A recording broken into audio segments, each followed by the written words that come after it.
看你的样子，似乎很自信。还好。那你小心了，这可是生死战。我虽然不想杀你，可紧要关头收不了手，那也怪不了我了。不错。多谢。好可怕的人，我好歹也是最强天神，就算遇到一位第一步永恒境，勉强也能斗上一斗。可结果他一剑就将我击败了，若不是他手下留情，他刚刚那一剑就足以将我斩杀。如此可怕的天神，我还是第一次见到。剑客，剑客，你是否还要继续挑战？当然挑战。剑客先生，这是你的紫金令牌，这令牌你可以自行使用，也可以转借给别人，乃至直接贩卖掉，但一个人只能得到1枚令符。多谢。剑客，恭喜你了。有事吗？我叫林婉，我来特意谢谢你刚刚手下留情。你跟我没有什么仇怨，我也只是为了得到紫金令牌而已，没必要下死手。这家伙挺有意思的嘛。原以为凭我的实力，在这血战台上弄到1枚紫金令牌，应当是轻而易举的，没想到随便出来一个人就轻易击败我。看来父亲说的真没错，万古界强者如云，而这紫金岛上更是卧虎藏龙。大小姐，可算是找到你了，赶紧回去吧。大人要是知道你来了这血战台，肯定会动怒的。我才刚到这儿，着什么急？等我弄枚紫金令牌回去再说。紫金令牌？大小姐，您可千万别任性。这血战台上的厮杀异常残酷，您若去上边厮杀，若是出现一些意外或者些许损伤，那我们2个可是百死难辞其咎啊！你要紫金令牌，找大人要1枚便是了，根本没必要亲自到上面厮杀呀。好了好了，回去就回去，废话真多。3天了，这苏明一直待在天云阁的方室之内，而且他身边的2名永恒境护卫从未离开过他。看样子，我想要等他离开天云阁方室之外再动手，怕是不可能了。这苏命虽说有他师尊的关系，这段时间实力提升的极快，也达到了顶尖天神的层次。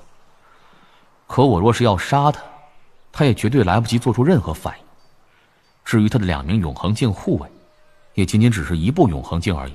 我忽然出手，他2人也很难反应过来，找准机会直接出手，一击必杀，然后直接离开。我只有这一次机会，要是这次没能杀死他，那这苏命接下来肯定会更加小心谨慎的，而且甚至会一直待在他师父身边，不会让我再找到任何暗杀机会了。所以这一次必须成功，就是这时候。不好！什么？剑无双！师尊，快来救我！是剑无双，他要杀我！该死，这苏命身上竟还有这等保命之物！发碎，受死！给我滚！再不走就走不掉。哼，既然来了，那就留下来吧。师尊，离心宗主，不好，赶紧逃！啊！竟然被他逃了！师尊，雷霆长老，刚刚那小子便是剑无双。是他，他应当比我更晚来万古界的，到现在也不过100多年罢了。可没想到，他的实力竟然已经强到这般地步了。刚刚那人真的很强，他忽然出手袭杀，速度极快，我跟千渊2人都来不及救援。幸好苏命公子身上有着保命之物，而接下来我跟千渊联手欲要挡住他，可结果太可怕了，他的剑术实在太可怕了。仅仅1瞬间，1次交锋而已，千渊便被他直接斩杀。而我也被他斩掉了一臂。最重要的是，他仅仅只是一个天神呐！天神我见过无数，就连最强天神，在血战台上也见到过几位，可我从未见过如此可怕、如此逆天的天神。看来雷炎之前给我的传讯也并没有太过夸大，这小子的确有几分能耐。刚刚有人出手暗杀我弟子，你们紫荆军难道没有看见吗？看见了，不过我能感受到他身上有紫荆令牌的气息。既然他拥有紫荆令牌，那在紫荆岛内杀人便不算违背规矩，只要不做得太过分，我紫荆军不会理会。有紫荆令牌？哼，在紫荆岛上拥有紫荆令牌的强者很少很少。这剑无双来自千古界，又是刚从天穹域来到这里，在这紫荆岛上人生地不熟的，不可能去别人手中借到或是买到紫荆令牌，只可能是他自己去血战台赢得10连胜得到的。以他的实力，在血战台上取得10连胜也的确很轻松。立即去查查，这段时间血战台上有谁取得了10连胜，得到了紫荆令牌的，挖地3尺也要将他给我找出来。是。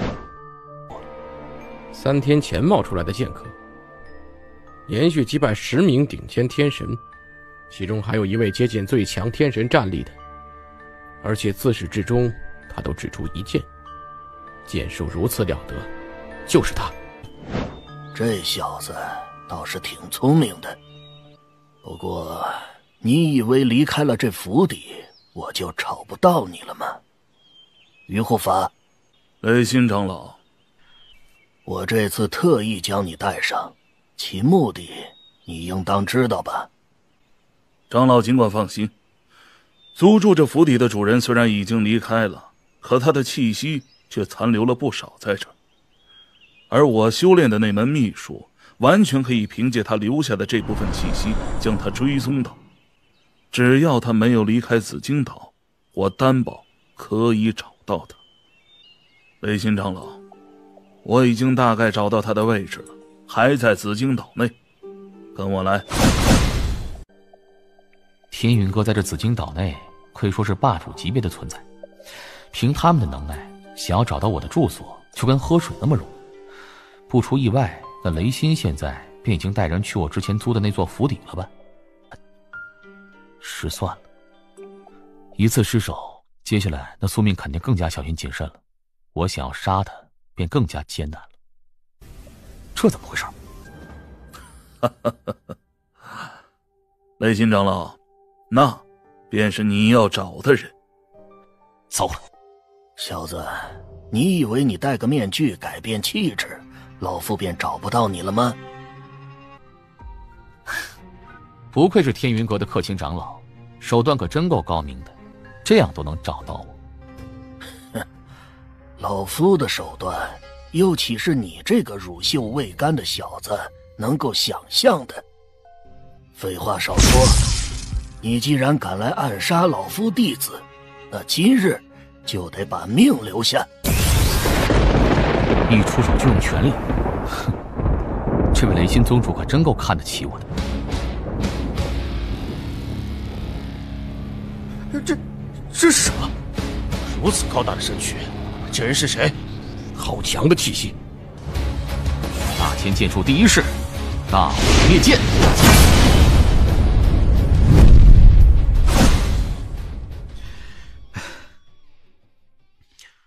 不愧是第5部顶端的永恒境强者，实力可真够强横的。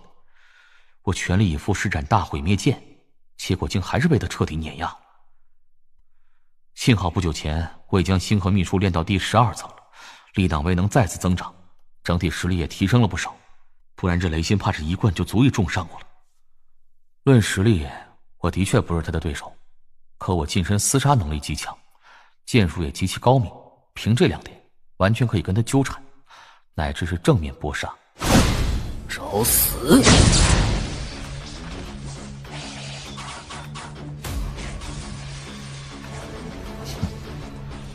我独自闯荡37年，途中虽然也碰到过一些实力不错的强者，但能够真正让我全力以赴一战却少之又少。枯燥了这么久，好不容易碰到对方实力如此强横的雷心，要是不跟他好好战上一场，如何对得起我？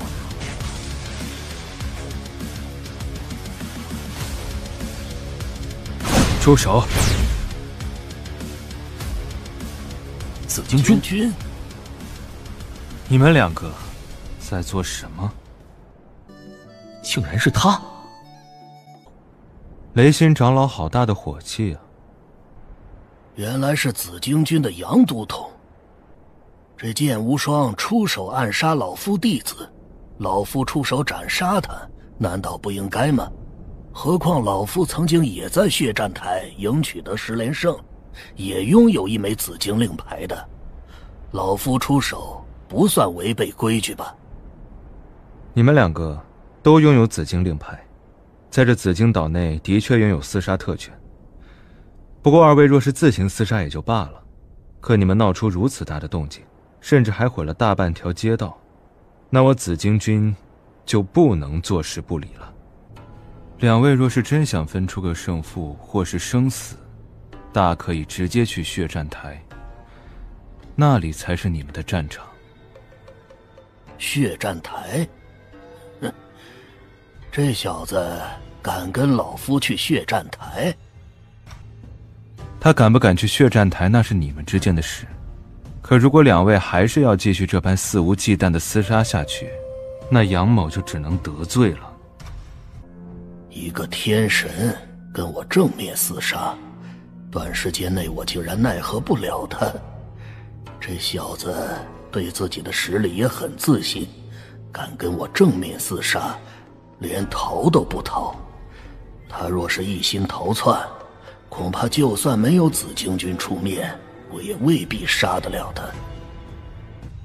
杨都统，老夫今日便给你给紫荆军一个面子。不过这件事绝对不会这么简单就结束。小子，今日算你走运，下次你便不会有这么好的机会了。你跟我走一趟吧，今日之战毁掉这么多东西，总得有个交代。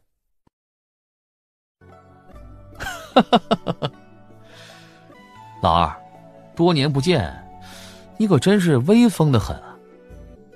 紫荆军的都统啊，据我所知，紫荆军的10人队队长便是永恒境强者担任的，100人队队长呢，一般就是3部乃至4部永恒境。至于都统，每500人为一都，这都统少说也得有第5部实力吧？老二，这才100多年，你的进步可真是非同寻常啊！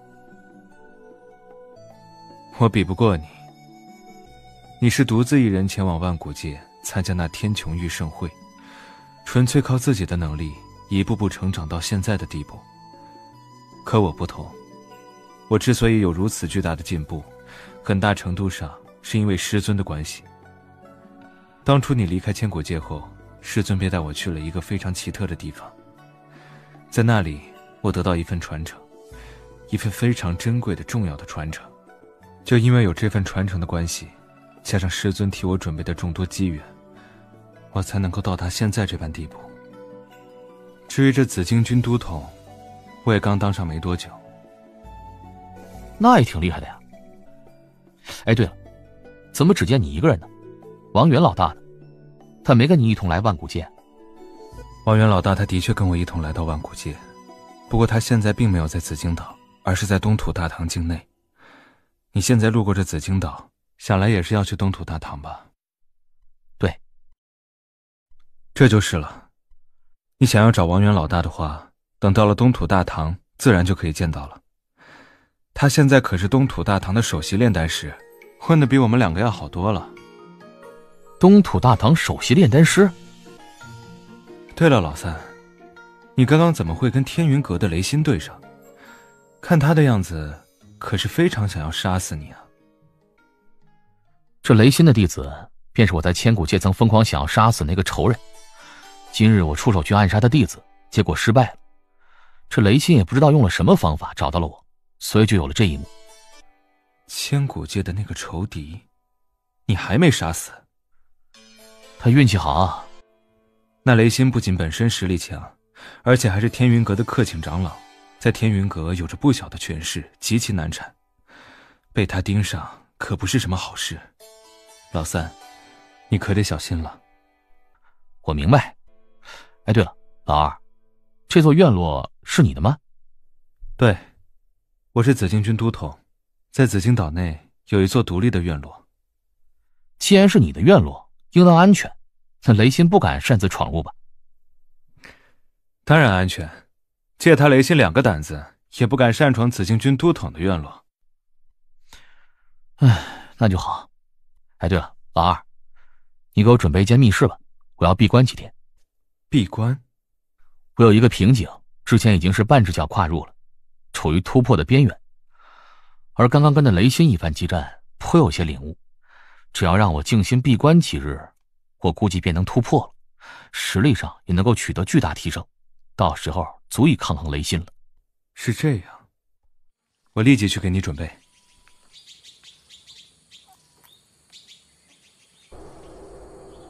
之前仅仅只是剑心第2层次顶端，我跟那雷心交手，被他彻底压制了，只能凭借着自己的剑术、古神的强横肉身勉强与之抗衡。可现在我剑心突破，实力暴涨，若再跟他交手，哪怕就要面对面硬碰硬的话，我也丝毫不用惧他了。老三，如何了？突破很顺利，没碰到什么阻碍。那看来你有信心对付那雷心了。我今晚便去找他们。今晚？需要我帮忙吗？不用，就一个雷心而已，我还不放在心上。等需要你帮忙的时候，我不会跟你客气的。哼，我猜的真没错。有了之前那次暗杀，这苏命变得更加谨慎小心了。之前虽然不离开天云阁方室，但起码还会在方室内到处逛逛。可现在却整天龟缩在那间商铺内，跟他师傅待在一起。我别说出手了，哪怕是靠近商铺，他师尊都有可能提前察觉到。如此小心，我想杀他难度提高了不少，看来只能调虎离山了。那剑无双与我徒儿之间的仇怨不共戴天，尽管上次暗杀失败，可以他的性子绝不会就此放弃，而是会找机会再次暗杀。这段时间我徒儿就待在这里，只要那剑无双赶来，到时就劳烦巫先生你了。雷长老尽管放心，受人之托，忠人之事，更何况你我同在天云阁，理应相互帮衬。他已经来了。这么快？哼，这小子很谨慎，他没有急着靠近，而是在附近徘徊。竟然徘徊了这么久，看样子他并没有动手的打算，只是想确认你弟子有没有在这间商铺内而已。没打算动手吗？哦，怎么了？看来他放弃了，已经准走了。走？哼，都主动送上门来了，还想走？吴先生，随我一起出手，斩杀此子。不好，被发现了！小子还想逃？这一次老夫不会再给你任何机会了。苏命，这次没人再救得了你了。剑无双，不可能的！你明明被师尊还有巫先生追杀，怎么可能会出现在这里？怎么可能？不要杀我！放心吧，我不会杀你的。我不止不会杀你，我还会竭尽所能让你活得更久一些，让你活个上万年、10万年，乃至100万年。落入我的手中，我会让你知道，能死是件多么幸运的事儿。剑锋，镇压！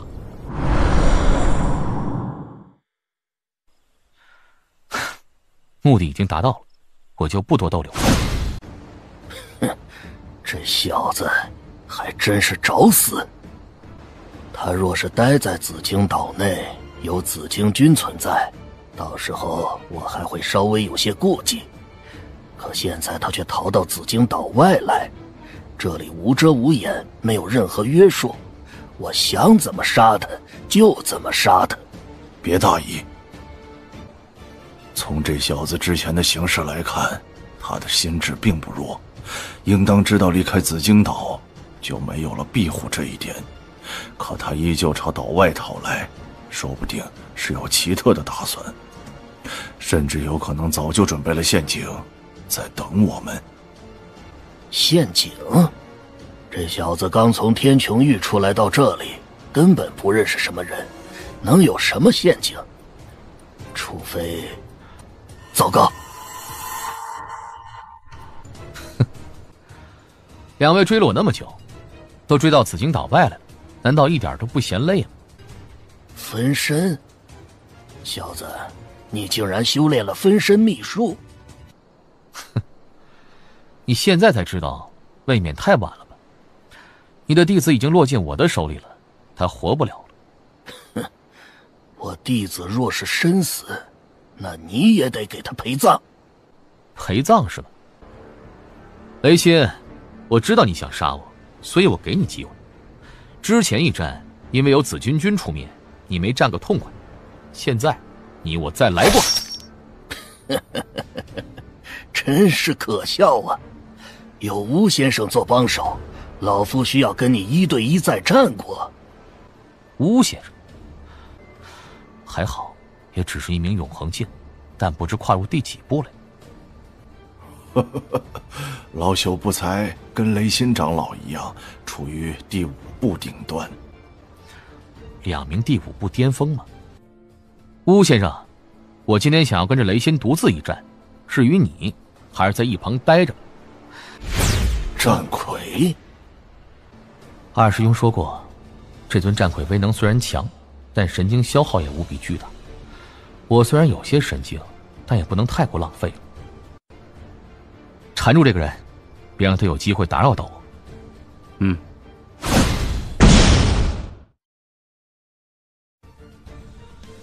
现在就只剩下我们2个了。你一个天神，身上竟然还有这般了得的战魁。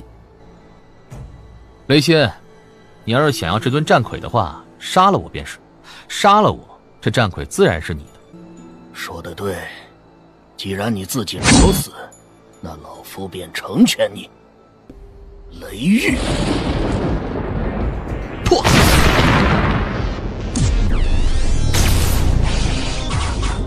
小子，几日不见，你的实力似乎提升了不少呢，怪不得敢跟老夫正面叫板。要是没有一些依仗，我又岂敢跟你这第5步顶端强者正面激战？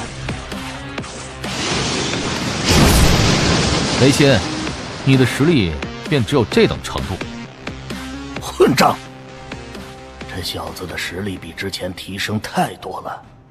之前我跟他激战，虽然杀不了他，却还能够将他彻底碾压。可现在我跟他厮杀，不仅半点上风都占不了，甚至还隐隐处于下风。小子，受死！九霄雷动，这一招，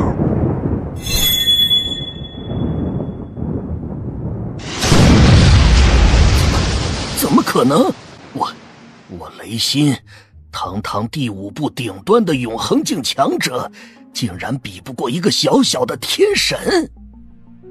哼，雷心，你也不过如此吧？小子，我承认，你的实力远远高过于老夫的想象，单凭老夫一人的确杀不了你。不过你别得意，这个世界强者如云，光是紫荆岛上比你强的，甚至可以轻易灭杀你的人都有一大堆呢。以老夫的身份，只要肯付出些代价，请些强者来杀你，还是做得到的。是吗？你以为我会给你这个机会吗？分身？怎么，以为让你的分身跟本尊联手就能够留下老夫吗？哼，就凭你，还没资格让我的本尊跟分身一同出手。血风剑是师尊花费不俗代价替我炼制的，威能非同寻常，早已经超越了永恒神兵的层次。这柄剑自我得手以来，还从未真正动用过它的威力，即便刚刚镇压宿命，用的也是这柄自带的镇压手段罢了。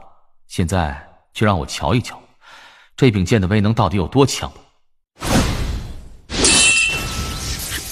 什么？第6步？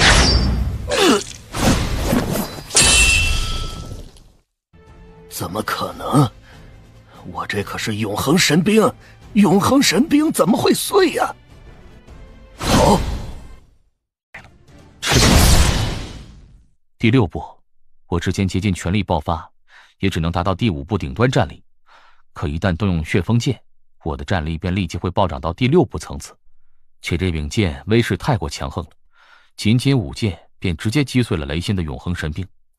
这柄剑太可怕了，我实力太弱了，这柄剑的威能，我现在根本没法完全催发出来，仅仅只能催发很小的一部分。但就是这么一小部分，就足以令我的实力提升一个大台阶了。等今后我突破永恒境，甚至有机会突破达到道尊，将这柄剑的威能全部发挥出来，到时会有多强啊！雷心已经死了，那接下来怎么回事？怎么就你一个？雷心呢？雷心？他已经死了。你要是找到他的话，我可以送你去见他。雷心死了？怎么可能？就凭你一个天神能够杀死雷心？哼，能不能杀死你马上就会知道。不仅雷心要死，你也得死。动手，杀了他。怎么会这么快？不好！哼！啊！阁主，拜见阁主。阁主？我不过杀了一个雷心而已，竟然将天云阁阁主给引出来。这都已经是紫荆岛外了，这位天云阁阁主怎么会出现在这儿？堂堂一位第5部顶端的永恒境，竟然差点死在一位天神的手中，你可真为本座长脸呐！阁主，是属下无能，但这小子实力的确非同一般，他是我碰到的最逆天的一位天神。他之前还跟雷心长老厮杀，连雷心长老都死在他的手中。他还有这尊无比可怕的战魁，属下实在是敌不过呀。小子，杀了我天云阁1位客卿长老还不够，竟然还想杀第2位，胆量可真是不小啊！天云阁主，那雷心的弟子苏命欺师灭祖，背叛师门，更是害得我所在一脉近乎彻底断绝，此仇不共戴天，我必杀他。而雷心出面阻拦，还亲自出手，又要替他弟子灭我。既然他要杀我，我自然不会客气了。至于这位巫先生，他跟着雷心一同前来追杀我，我当然不会放过。想来换成天云阁主你，应当也不会放过一个想出手杀死你的人吧？哼，你倒是牙尖嘴利。不管你有什么理由杀我天云阁客卿长老，这是事实，事实不容狡辩。不过你运气好，碰到的是我。本座身为天云阁阁主，堂堂道尊，还不至于亲手对付你一个天神，但小小的惩戒却是要的。将你从雷仙身上得到的所有宝物神经全部交出来，另外再交出3000万神经作为补偿，此事便作罢。好，我答应。这2枚乾坤戒，其中1枚是我从雷心身上得到的，我还没来得及去查探。至于另外1枚乾坤戒，则是2000万神晶，还有价值1000万神晶左右的宝物。此事作罢，你可以走了。多谢阁主大人。你自行回去吧，本座还有事情要忙。道主。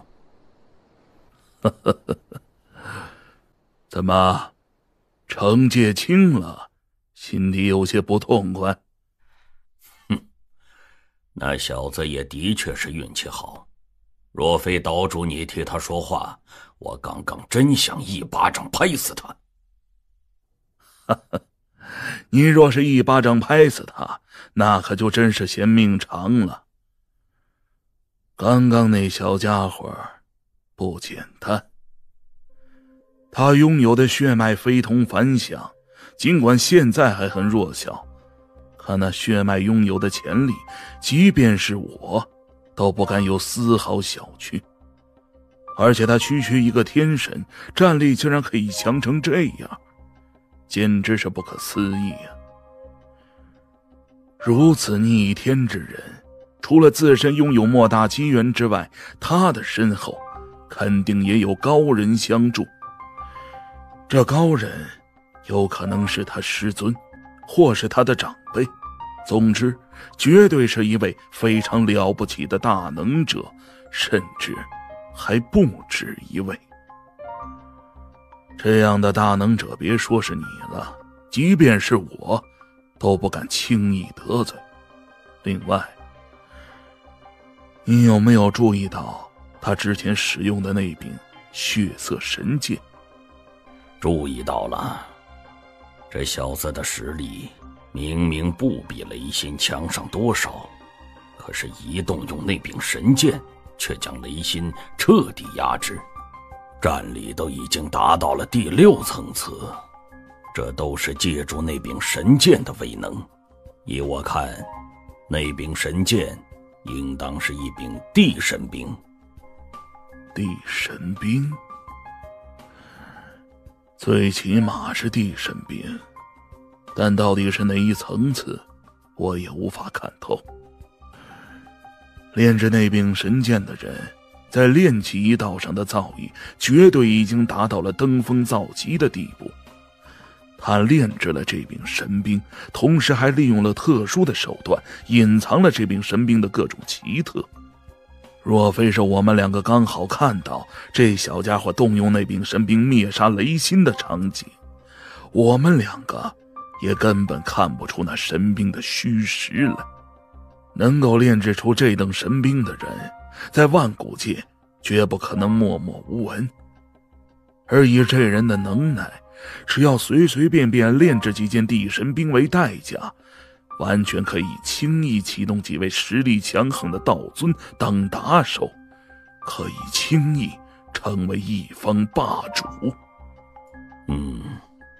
炼制这神兵的人的确很厉害。所以说让你小惩这小家伙是有道理的。你若是真动怒将那小家伙给杀死了，若是他背后之人查到，你以为你还能有命活？刚刚多谢岛主提醒了。你是我的人，我自然会帮你。你只是小惩了那小家伙一番，那小家伙也不会在意，更不会记恨于你。而今后你也别再找他的麻烦，这件事儿就了结了。我明白了。好了，出来这么久，且还见到了一个了不起的小家伙，也不错了。该回去了。对了，明日下族的2公子会赶到紫荆岛，你替我出面迎接他一下。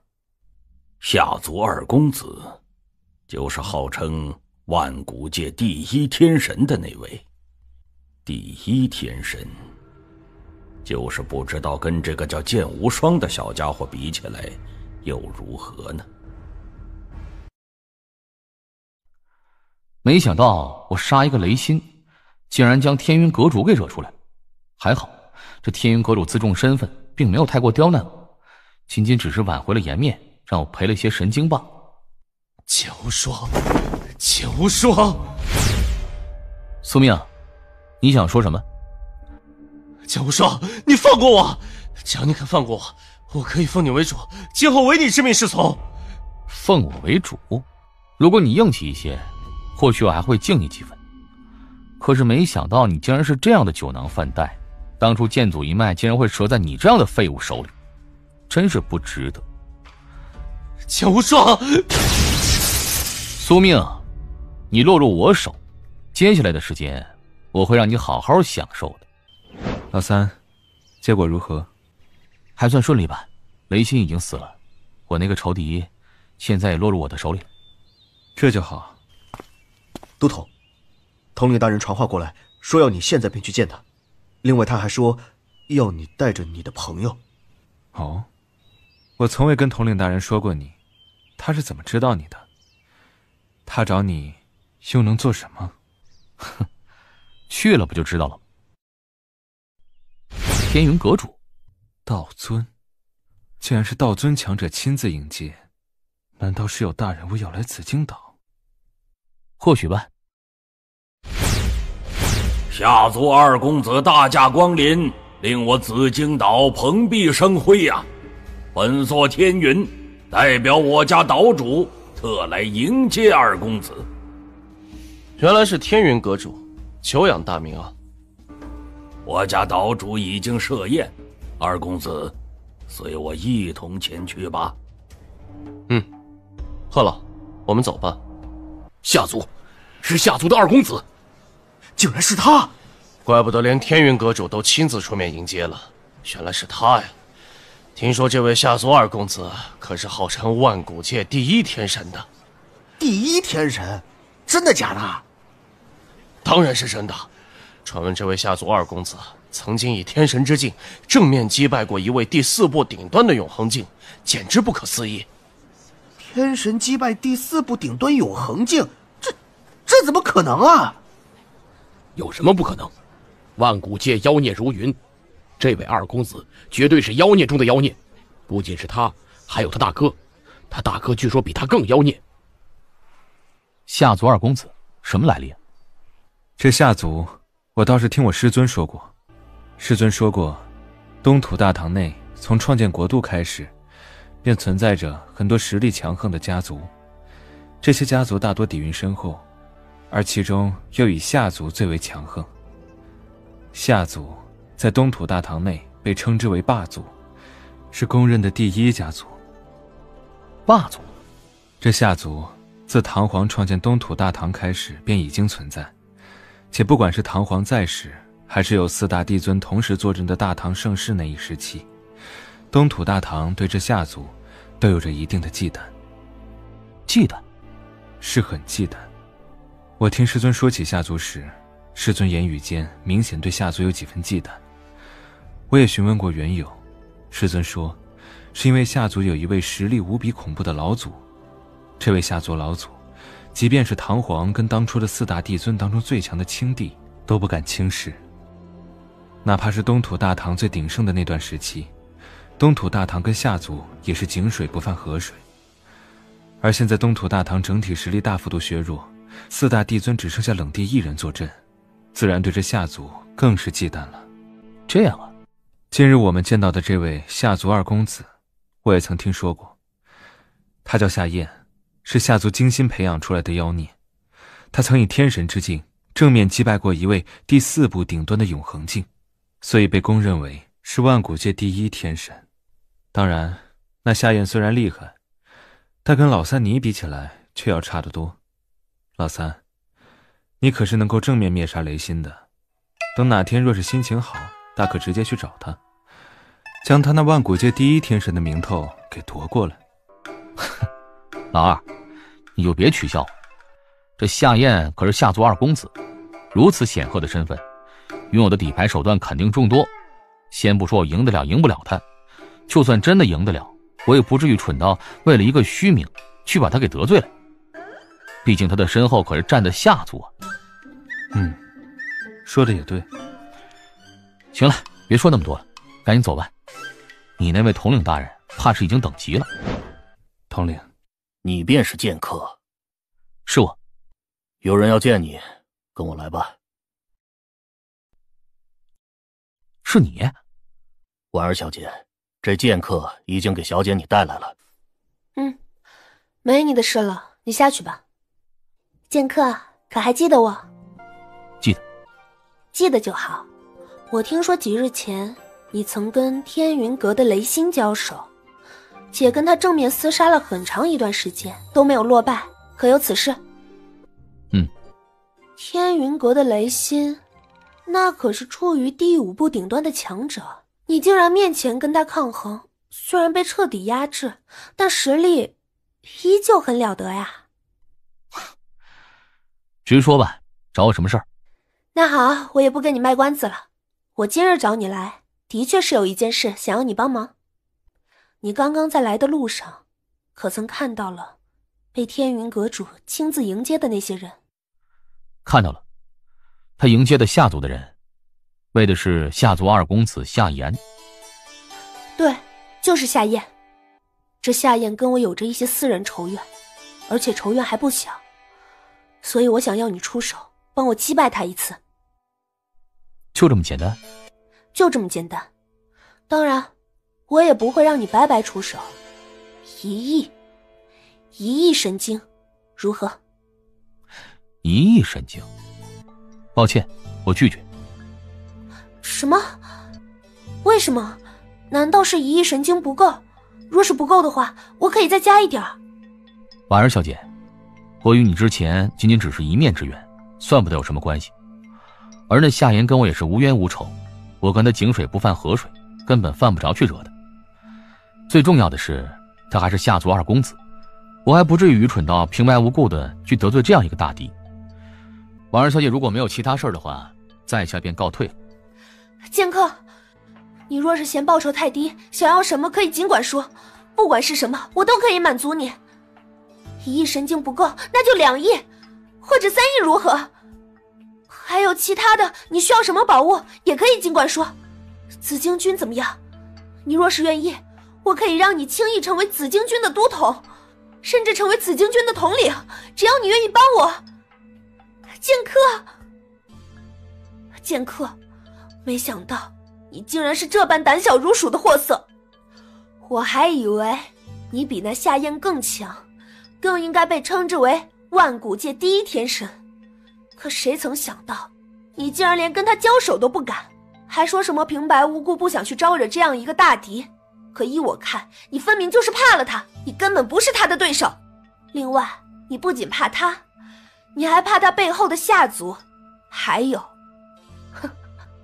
有他那位妖孽无比的大哥。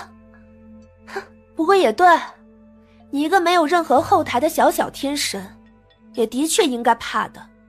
毕竟他是夏族的2公子，夏族可是东土大唐的第1霸族，而他大哥更是了得，万古界公认的第1天才，史上最年轻的永恒境强者，甚至将来还可能成为万古界史上最年轻的道尊。他还是东土大唐的驸马爷，这样的大人物，他还是东土大唐的驸马爷。你刚刚说什么？我说你怕那夏燕，怕他大哥。怎么了？不是这句。我刚刚听说你说那夏言的大哥是东土大唐的驸马爷，东土大唐的公主应当只有1位了。对啊，东土大唐的公主自然是万古界美貌第1的冷如霜姐姐啊。至于那驸马爷，虽然还没有成为事实，但东土大唐的掌权的冷帝跟夏族早就通过气的，夏燕的大哥成为东土大唐驸马爷已经是板上钉钉了。是吗？你刚刚叫冷如霜为霜姐姐，看样子你跟她认识，而且关系不错。当然认识，霜姐姐的父母萧帝、冷帝跟我父亲本就是好友，以前经常见面的。父亲去东土大唐时也会带着我，我跟霜姐姐也见过很多次，关系自然不错。双姐姐这人吧，性子是冷了一点，但人还是很好的。她在东土大唐，甚至在整个万古界，都没几个说得上话的人。而我应当便是那极少数的几人之一吧。是这样，你刚刚说的事儿，我答应了。真的？那你还需要什么报酬？尽管提。报酬的话，就之前许诺的1亿神晶吧。好，1亿神晶，我现在便可以给你。这里边就有1亿神晶，你可以清点一下。没问题的话，你现在便去血战台等着，用不了多久，我便会带着那夏燕到来的。跟那夏燕交手的时候，你小心点，只用尽了全力就行，即便最后还是败在他手中，我也不会怪你。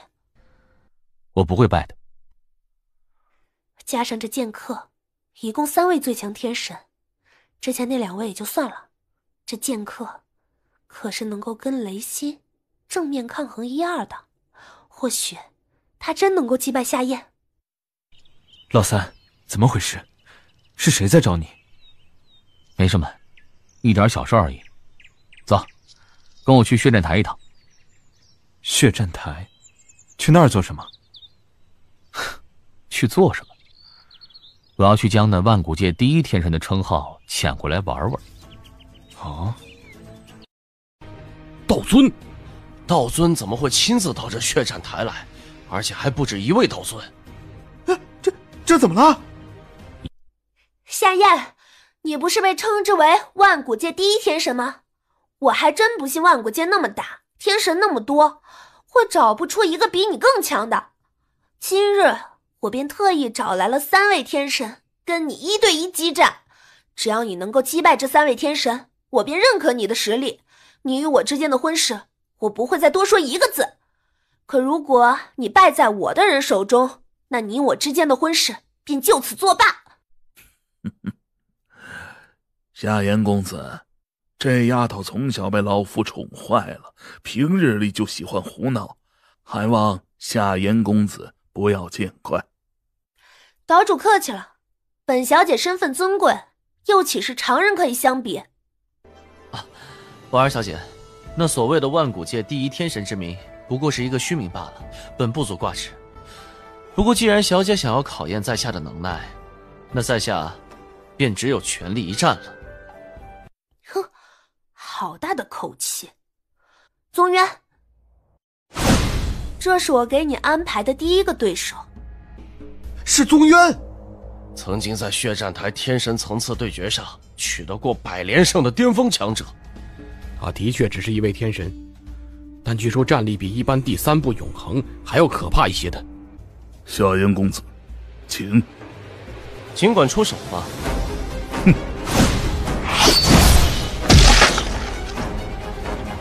太强了！这便是万古界第1天神的实力吗？那宗渊好歹也是可以匹敌第3部顶端永恒境的，竟然被他一招灭杀，他真的只是天神吗？魔灵。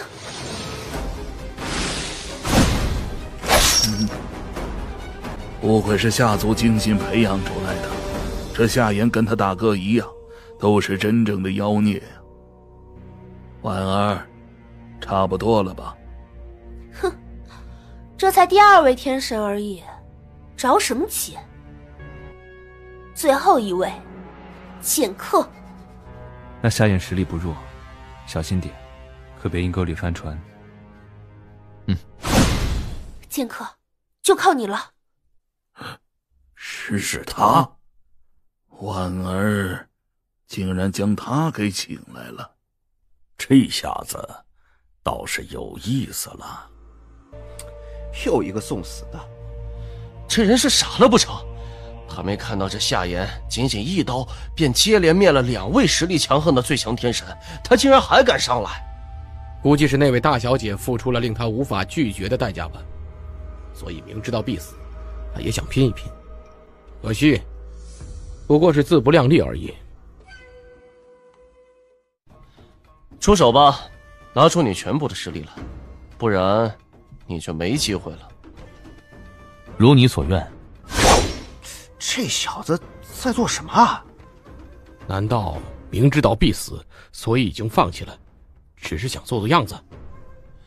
做做样子也不是这样来的，这样的一剑我都可以躲过去。果然是蝼蚁。什么？竟然倒下来了，有点意思。竟然能跟得上我的出刀速度。这个天神实力倒还勉强，可惜依旧是废物一个。这夏言真是太强了！3场对战，他对上的可都是3位非常强横的最强天神，可结果他都是轻而易举的取胜。怪不得他之前敢说要以1敌3了。的确，就算是这3位天神联手，估计在他手中也撑不了半炷香的时间。婉儿小姐，没死，不仅没死，甚至还都没怎么受伤。他竟然没受伤？是没受伤，连气息都没有削弱的丝毫。夏言，我听说你被称为万古界的第1天神。是有这事儿，怎么了？倒也没什么，我只是想告诉你，如果你的实力仅仅只有这点程度的话，那么从今天开始，你这第1天神的称号就归我了。哼，很好。那我倒是想瞧瞧，你要如何从我手中夺走。会让你知道的。这是什么？好强横的气息！这就是刚刚那人吗？这人难道真的可以和夏言叫板？出手吧，拿出你的全部实力来，不然你就没机会了。不过是故弄玄虚罢了，今日必死！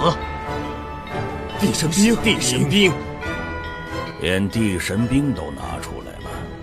看样子，这位夏族2公子也是察觉到对手给他带来的压力了。该死，这夏燕竟然有地神兵！我可是万古界公认的第1天神，有地神兵在手，就身怀我夏族积累的众多强横秘术，我就不信你一个都不知道从哪儿冒出来的家伙能够比得上我。秘术，天刀，大千剑术第1式，大毁灭剑。怎么可能？哇！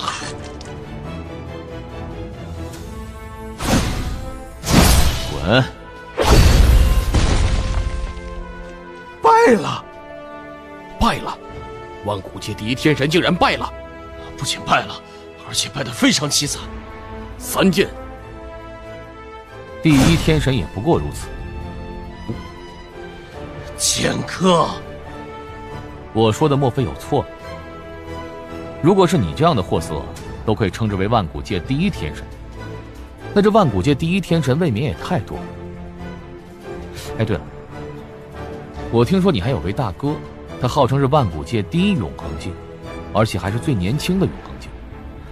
万古界第1永恒境啊，之前我对他还颇为期待，可从你这位万古界第1天神的弟弟来看，他那万古界第1永恒境的称号想来也是浪得虚名吧。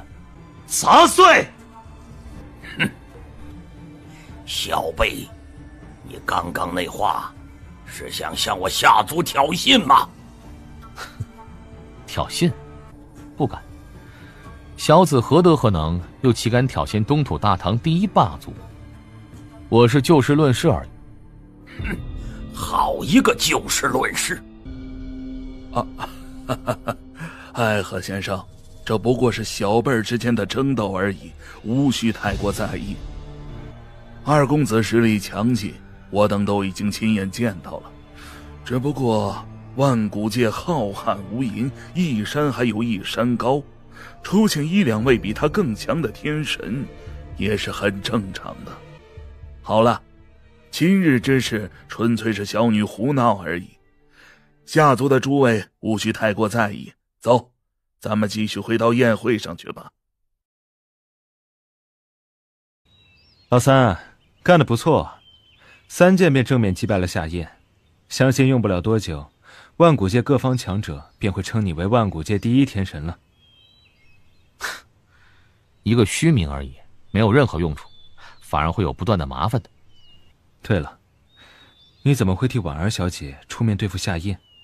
这不像是你的风格呀。难不成你跟那夏燕本身就有仇？不然你刚刚击败她后，为何还要羞辱她？哼，羞辱？我只是试探她而已，没想到她对我是这般的怨毒，而且这怨毒还完全写在脸上，连自己的情绪都控制不住。很明显，这夏燕就是个草包。如果我没猜错的话，这件事儿那夏燕绝不会就此罢手的。夏燕如此心性，就是不知道她那位大哥又会是怎么样。杀了他！我要杀了他！贺老，我要杀了他！杀了那剑无双，还有林婉，那个贱人！我要他们死！二公子，你先冷静一点。冷静！我堂堂下族二公子，万古界第一天神，竟然被一个不知道从哪儿冒出来的天神小子3剑击败，甚至还被他当面嘲讽羞辱，如此奇耻大辱，你叫我如何冷静？贺老，我说了，我要他们死。那林婉是紫荆岛主之女，紫荆岛主能够在东土大唐疆域周边掌控如此大的一个岛屿，岂是一般？别的不说，单单个人实力上，在我夏族当中，除了老祖之外，估计也就只有家主一人可以和他抗衡。不仅如此，这位紫荆岛主交友广阔，东土大唐曾经的4大帝尊，除了青帝之外，其他3位都是他的好友。这样的人，如非必要，否则我夏族是绝不会轻易与之为敌的。像这次，我等之所以前来，也是希望你可以取到林婉，将紫荆岛主拉到我夏族的阵营。可谁曾想到结果会是这样？贺老，你的意思是，我不能出手对付林婉那贱人？对，这林婉万万动不得。至于击败你的那位剑客，那剑客同样不一般。不一般？一个名不见经传的小子，能有什么不一般的？你是天神，他也是。你是我夏族花费无数资源代价培养起来的顶级天才，可是在他的手中连3剑都接不了，你敢说他一般？如果我没猜错，这小子的来历背景非同寻常。这个也非同寻常，那就是说我这次的耻辱就这么白白忍受了？白白忍受？怎么可能呢？你可是我夏族的2公子，当着那么多人的面被那小子羞辱，我们若是一点动作都没有，那我夏族的颜面将往哪儿放？这小子肯定要对付，但是得从长计议。这几天你且先忍着，我会找人盯住那个小子。另外，我还立即让人调查了这小子的来历。如果他没什么背景，或者背景一般，那我夏族直接将他碾压灭杀就是了。可是如果他真有非同寻常的背景，那就得找机会再下手，别让人抓住把柄。现在我夏族正处于最关键的时期，家族跟老祖筹划了那么多年，好不容易要等到开花结果了。这个时候，一些不必要的强者能不招惹就尽量不要招惹。等这段时间一过，我夏族将会达到一个全新的层次。到时候，像剑客这样的人，不管他有什么背景来历，我夏族这座大山都可以直接压死他。我明白了，那就暂且让这小子多活几天。还有林婉那贱人，给我等着！等我夏族度过这一时期，到达全新的层次，到时候我要你好看。若是老祖跟家主他们的计划实现了，那区一个紫荆岛主，我夏族便不会放在眼里。到时候，你想怎么样就怎么样。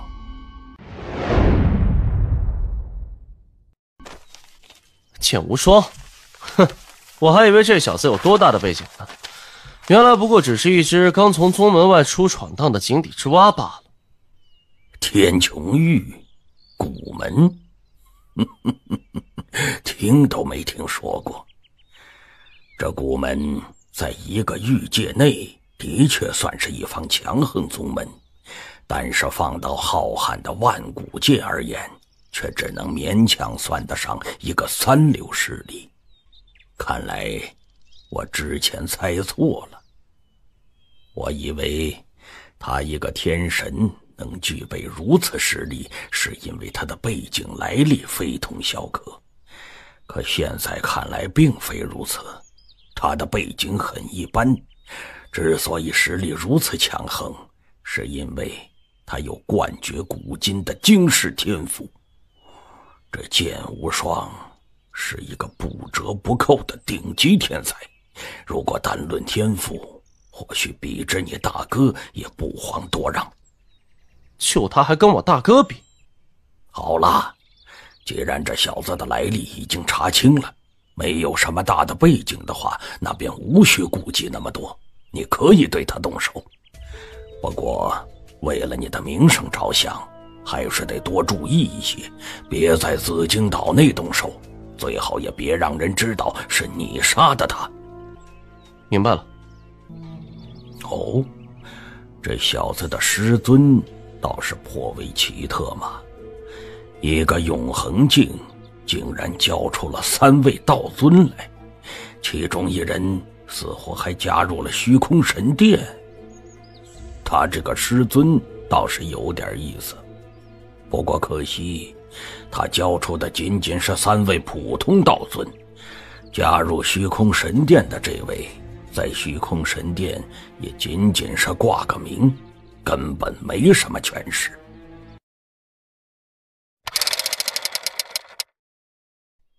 老三，你先去东土大唐吧，我这里暂且还有些事情要做，等过段时间忙完了自然会去找你。正好王源老大也在那儿，到时候我们3兄弟再好好聚聚。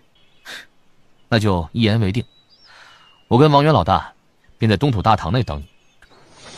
剑客，这次的事多谢你了，不过之前在血战台看那夏嫣的样子，似乎并没有打算就此罢休，接下来你可得小心了。我知道，会小心的。这是我的传讯令符，你离开紫荆岛后，若是真遇到危险，可以立即传讯给我，我会立即派人过去救你的。多谢。对了，还有一件事，你之前不是向我询问过关于双姐姐的事情吗？我告诉你，双姐姐从很久以前便中了一种剧毒，那种剧毒非常可怕，无数强者都拿那剧毒毫无办法，而这段时间里，双姐姐体内的毒似乎是越来越深了。她一直待在东土大唐皇宫内，以前我跟我父亲去拜访冷帝的时候还可以看到她，可这些年我却再也没有见到过她了。剧毒？冰心蛊毒吗？看样子我得想办法早些见到他了。当初在千古界我境界太低了，即便大天造化诀神奇无比，也没办法真正去化解他体内的剧毒。但现在我已经是天神了，凭借我现在的能耐，或许依旧无法彻底根治他体内的毒，但最起码防止毒性继续恶化还是能做到的。好了，老二，婉儿小姐，时间不早了，我便告辞了。哈，剑无双，你终于要走了吗？哼，在紫荆岛内，我还顾忌会有人说我闲话，不敢轻易出手杀你。可一出紫荆岛，天高地广的，你一个小小天神，在途中被人灭杀了，就是很正常的事儿。你们2个，跟我走。公子，这件事我们要不要先跟贺老打声招呼？贺老，不用了。贺老这几日一直在跟紫荆岛主商讨要事，这点小事便不必劳烦他。再者，那剑无双虽然比我强些，但终归只是一个天神罢了。由你们2个出手，难道还收拾不了他？来了呢。剑客，夏燕公子，不知拦下在下去路，所为何事？你说呢？半月前你当着那么多人的面如此羞辱我，你当我会就此放过你？哼，堂堂夏族二公子，气量竟然这么小。这两位应当是你的护卫吧？不错，他们两个是我父亲亲自安排在我身边的强者，两人都是第6部永恒境。第6部永恒境，还好。我之前在血战台跟他激战时，可隐匿了部分实力。这夏燕认为我的实力顶多是接近第5部顶端层次而已，所以呢，让自己的2名护卫出手来对付我，觉得是绰绰有余了。2名第6部永恒境强者同时出面，哼，还真够看得起我的。看样子，今日我是必死无疑了。废话，现在不是所有人都说你才是万古界第1天神吗？哼，我倒要看看，一个死人拿什么霸占这个名头？你若死了，那万古界第1天才的名头依旧是我的。原来是这样，我终于知道，你这个万古界第1天神的称号是如何得来的了。你知道又如何？难道你以为你还有机会说出去？哼，是。怎么回事？哈哈哈哈哈！剑客，你以为我动手前就不会先做些准备？哼，我知道林婉那贱人对你不错，肯定会给你传令符，所以为了以防万一，我在跟你说话时便已经悄然在这片海域布下了一重禁制。这重禁制可是出自一位擅长阵法的道尊之手，他可以在短时间内令这片海域与外界失去联系。也就是说，你的传讯令符在这海域一点作用都没有，你想要求救都没那个机会。哦，小燕，看样子我之前太小看你了，你也不是我想象中的一点头脑都没有的吧？这夏燕在这片海域布置了禁制，我没法向外传讯求救，那么他应当也不可以吧？之前我在血战台上出手，只是为了帮林婉的忙，至于后来的羞辱，也仅仅只是针对他，针对夏族的试探而已。可是现在，夏燕，既然是你自己找死，那就怪不得我。给我杀了他！死！去死吧！这小子居然正面挡住了我们2个人的攻势，不仅挡住了，还第一时间做出反击。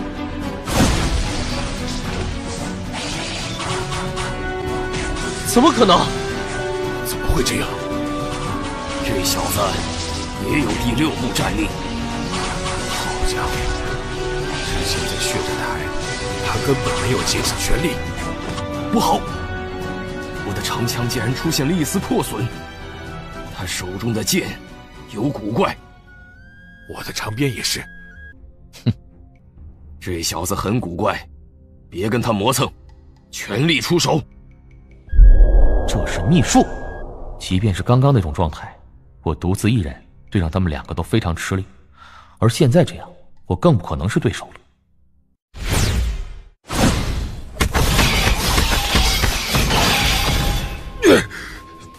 怎么会？这战魁好生强横。想杀我，我倒要看看到底是谁杀谁。不好！原以为凭我的2名护卫足以灭杀你，可没想到你竟然还有些手段，能够逼得我动用底牌，你也值得自豪了。去！真是道尊之位，不愧是夏族2公子，果然不是那么好杀的。你有保命之物，我就没有了。那就看看，到底是谁的保命之物更加了得吧。这道剑光的主人到底是谁？2公子，不可能！不，完了！师尊说过，这令符当中的3道剑意，第1道剑意仅仅只是最弱的，仅仅只是最弱的1道剑意便如此强横，真不知那第2道剑意跟第3道剑意又得多强。还有，这3大剑意的主人，那位旭日见帝，又将会是何等的精彩绝艳？此地不宜久留啊，赶紧离开吧。是这里，二公子，便在这儿追上了那剑无双，然后大打出手。二公子虽然实力不如那剑无双，可是他身边的2名护卫，那都是货真价实的第6部永恒境强者。另外，二公子手中还有家主亲自赠予的保命之物，要杀那剑无双，应当是轻而易举。可结果，二公子却死了。难道是那剑无双杀死的二公子？可那小子一个区区天神，又没有多大的背景，如何能够将二公子还有他的2名护卫全部杀死？且家主传讯，二公子死前是动用过那保命之物的，可结果依旧死了。好强的剑意，剑中帝皇，所向无敌。即便已经消散了这么久，却依然残存着如此锋芒。这剑意的主人很强，在这万古界，能够具备这等剑意的剑道强者，绝对不会超过5位。到底是谁呢？不管他是谁，敢杀二公子，这件事绝不会就此结果。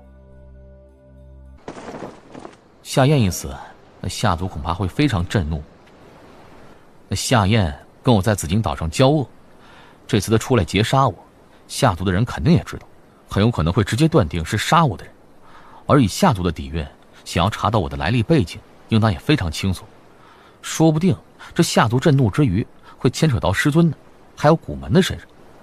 看来这件事情啊，我得提前通知师尊一下，让师尊有所准备才行。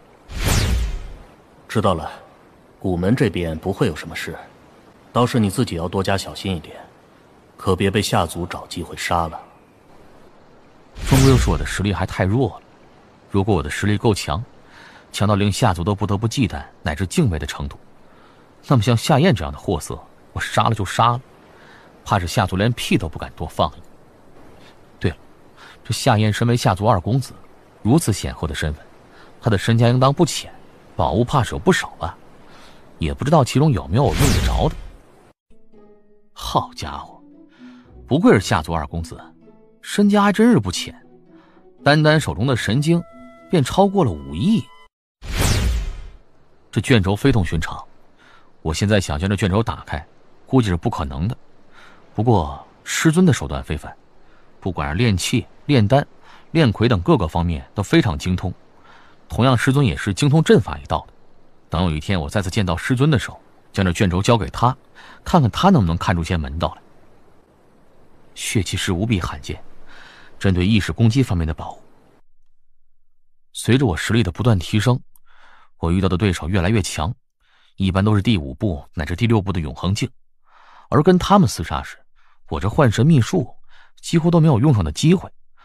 可若是有这血奇石辅助，那就完全不一样了。意识攻击本就奇特，若是在关键时候出其不意的施展，这一招绝对会是我的一个大杀器的。杀了夏言，接下来我怕是会被夏族给惦记上。尽管多出不少风险来，但这收获倒也同样不小。萧帝前辈在千古界所创的东土大唐，是一个杀戮王朝、死亡国度，可万古界这真正的东土大唐比起来，却是截然相反。内忧外患，没想到最古老、最鼎盛的东土大唐，竟然落到如此这般程度了。林婉说过，冷如霜体内的冰心蛊毒已经越来越严重。内忧外患，没想到最古老、最鼎盛的东土大唐，竟然落到如此这般程度了。林婉说过，冷如霜体内的冰心蛊毒已经越来越严重，若是再不抑制，下场怕是好不到哪儿去。所以我现在的当务之急是尽早见到冷如霜，想办法压制住他体内的冰心蛊毒啊。护龙军，我刚踏入东土大唐，没有任何根基，且凭我现在的实力，也没资格在东土大唐内翻出什么风浪来。这护龙军驻守皇城，且精英汇聚，强者如云，那倒是我一个好去处。进入护龙军，我可以一边先提升实力，一边想办法接触冷如霜。这么多人，人可真够多啊！跟往年一样，即便明知道进入护龙军的条件极为苛刻，可每次依旧吸引了大量顶尖天神的到来。看上去这里的顶尖数量超过10万，可在他们当中能有50人进入护龙军便已经很不错了。说的是，护龙军太过精锐，那里面的普通军士虽然大多只是顶尖天神，可在顶尖天神当中绝对是最精锐的那种，都快赶得上最强天神了。像咱们血冥府的府兵同样也是精锐，即便跟紫荆岛的紫金军比起来也丝毫不成多让，但跟护龙军比起来却始终要差上1-2个层次。可在顶尖天神当中绝对是最精锐的那种，都快赶得上最强天神了。像咱们血冥府的府兵同样也是精锐，即便跟紫荆岛的紫金军比起来也丝毫不成多让，但跟护龙军比起来却始终要差上1-2个层次。好了，别说那么多了，时候差不多了，直接开始吧。所有人都站好，都听着，东土大唐的最精锐的护龙军不是谁想进去就能够进去的。护龙军里即便是最普通的军士都得经过重重筛选，都可以称得上是百里挑一。像你们现在齐聚在这里，先便要经过第1轮筛选，这第1轮筛选由我血冥府来决定。都准备好，开始了。气息压迫，可以了。统领，已经统计出来了，刚刚在统领的威压下还一直站着没有被压垮的一共有680人，只剩下这么点了，已经很不错了。之前几次最后剩下的人可是连600都没有达到。好了，让通过预选的680人留下来，至于其他天神该去哪儿就去哪儿吧。连我们血冥府内的预选都通不过，还想进入护龙军，真是痴人说梦。是。你们这些人能够在本统领的威压下坚持这么久，还算不错。不过也别高兴得太早，护龙军的考核不是那么简单的。各府的预选仅仅是考核的第1步而已。接下来我会带你们前往护龙军的一处营地，到时你们会跟其他的各府通过预选的天神去比拼，最终极少数实力强横的顶尖天神方才可以加入护龙军。空间虫洞准备好了吗？已经准备好了。如此大规模的空间传送，单构建传送通道花费的神经便是一笔巨大的消耗啊！没办法，总不能靠脚力带着这些小家伙去护龙军营地吧？毕竟那里还是蛮远的，即便中途没有出现什么变故，那也得花费好几年的时间才能够赶到。行，去开启空间虫洞吧。我亲自带着这些小家伙去那儿。第1轮预选直接靠气息压迫很快就结束，不知道接下来的第2轮选拔又将会是什么。护龙军，那便是护龙军，好强的气息！这些护龙军军士大多跟我们一样，都只是顶尖天神层次，可我感觉他们每一个都要比我强得多，强太多了。那便是护龙军吗？果然跟传闻当中的一样，护龙军内强者可真不少。都听着，这次我护龙军选拔的名额一共只有1000个，也就是说你们当中只有1000人是能够留下来的，其余人则全部淘汰。接下来的考核的内容很简单，实力，不管是在东土大唐还是在万古界，一切都是以实力为尊。我护龙军内同样是如此，所以接下来要做的便是尽可能的从你们当中将最强的1000人挑选出来。至于决定实力的方式，只有一个，那便是厮杀。你们现在所在的这片空地是我护龙军的一处特殊营地，这里有着一重特殊禁制的存在，这种禁制出自一位阵法大师的手中。你们在这禁制内厮杀，可以不用担心自己的生死，因为在你们彻底身死前，这禁制自然会催动，保护你们的性命，然后将你移挪到禁制之外。不过一旦禁制催救了你的性命，那也就代表着你已经被淘汰了。而你们要做的便是在禁制内自行厮杀，只要别动用那些借助别人威能的攻击令符或是保命之物，其他的任何手段你们都可以施展，直到最后这禁制内只剩下1000人为止。都明白了吗？自行厮杀，这第2轮选拔战竟然是一场巨大的混战。准备好，开始！杀！死！给我滚！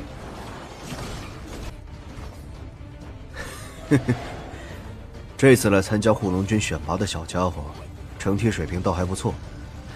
光是现在被我发现了的最强天神，便已经过了100位了。确实还可以。哦，好强的一副！单单论威能，那一副估计都已经能达到第4部永恒境层次了。那个是谁？是哪一府麾下的？那是我无艮府麾下的一位天神，他叫修罗。修罗？这应当只是他的化名，不过他实力的确了得。一个天神能够具备第4部永恒境战力，这在整个万古界都不多，很不错了。这修罗应该是这批天神当中最强的一位，1对1，战场上根本没人是他的对手，甚至能够在他手中接下一斧的，估计都没有。的确，现在展露出实力，这些最强天神里边最强的一位，也就勉强具备第3部战力，跟这修罗比起来差太远了。他随手一斧，那位最强天神都未必接得住。